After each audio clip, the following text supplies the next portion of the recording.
دنیا میں کچھ لوگ ایسے بھی ہوتے ہیں جنہیں اللہ اپنے خاص رازوں کے لیے چن لیتا ہے،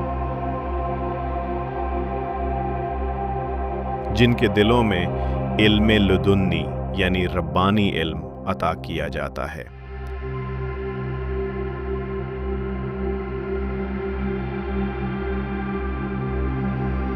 ایسا ہی ایک نام ہے حضرت خضر علیہ السلام۔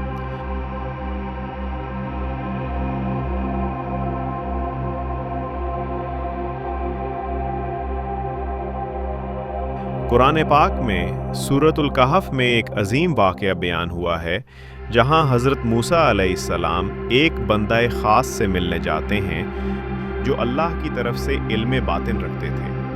اللہ تعالیٰ نے فرمایا، تو ان سے ایک بندہ ملا جسے ہم نے اپنی طرف سے رحمت دی تھی اور اسے اپنے پاس سے علم سکھایا تھا۔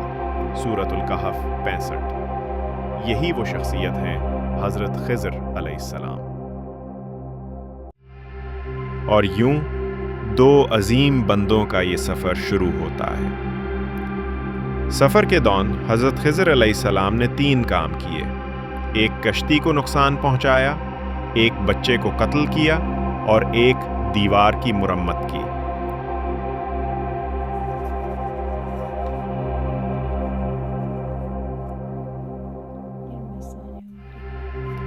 ظاہر میں یہ سب عجیب لگا، حتیٰ کہ حضرت موسیٰ علیہ السلام نے صبر نہ کر پایا، مگر جب راز کھلے تو معلوم ہوا کہ ہر کام کے پیچھے اللہ کی حکمت چھپی تھی۔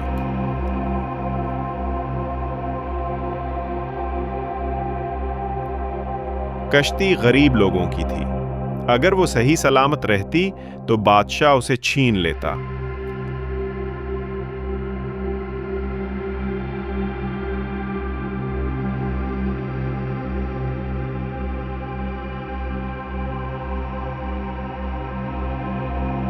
بچے کے دل میں شر کی طرف میلان تھا، اللہ نے اسے بدل کر نیک اولاد دینے کا وعدہ کیا۔ اور دیوار کے نیچے یتیم بچوں کا خزانہ چھپا تھا، اللہ چاہتا تھا کہ وہ بڑے ہو کر اپنا مال پائیں۔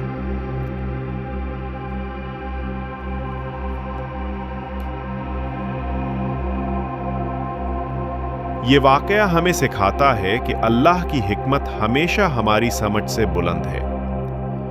خضر علیہ السلام جیسے بندے جان لیتے ہیں کیونکہ وہ اللہ کے نور سے دیکھتے ہیں جو ہم دیکھ نہیں پاتے۔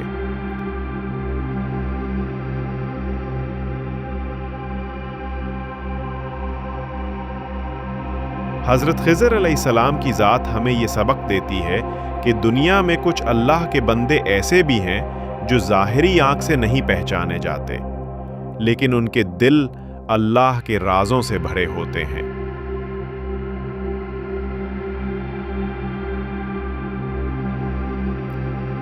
حضرت خضر علیہ السلام جیسے لوگ آج بھی موجود ہیں اور اللہ کے حکم سے جہاں ضرورت ہو ظاہر ہوتے ہیں۔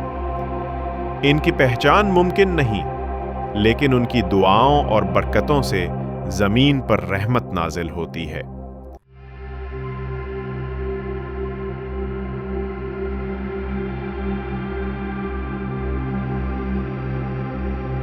حضرت خضر علیہ السلام اللہ کے پوشیدہ بندے اور اللہ کے علم رحمت کا نشان۔